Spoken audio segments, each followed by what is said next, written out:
Now that you've graded and reflected on your OKRs, let's get set up for the next cycle.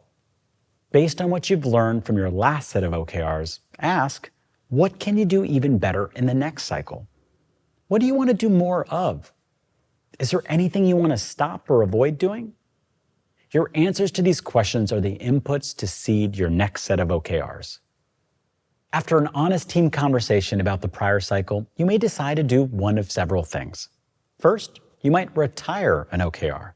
Maybe you hit 70% or higher on it, and the goal no longer needs to be a top priority for the team.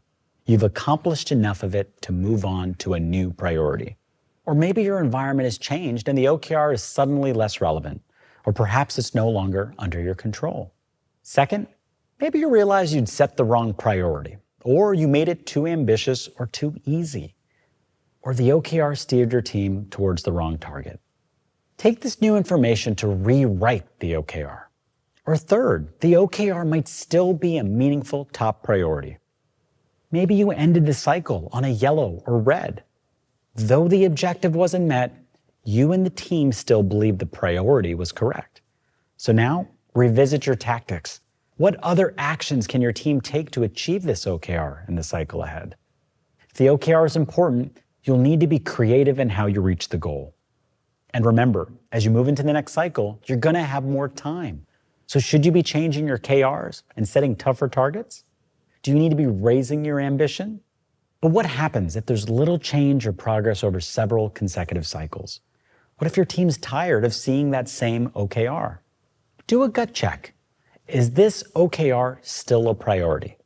If it isn't, throw it out. But if it is still a priority, take the time to recraft the OKR. Return to the basic questions. What outcome are we trying to achieve? What needs to be true for our team to deliver that outcome? Finally, what happens if you ended up with all reds and no progress at all? When we've missed all of our goals by a lot, reflection can help us build our goal-setting muscle. Did we set the bar too high? Did we miss a critical component? Are we tracking and acting on data in time? Was the key result even something under our control? We put in this work, tracking and grading as preparation for the next cycle. Because the effort we invest makes us a better team and sets us up for greater and greater success. And now, believe it or not, that was it. The end of our lessons. It's time for you to begin your own vibrant OKR practice outside of this course. There's a learning curve in setting OKRs. Even seasoned OKR users slip up at times. But there's always something to be learned in every cycle. That's why we call OKRs a practice. Thank you for taking the time to take this course and invest in your leadership skills. We are cheering you on to help your teams achieve great things.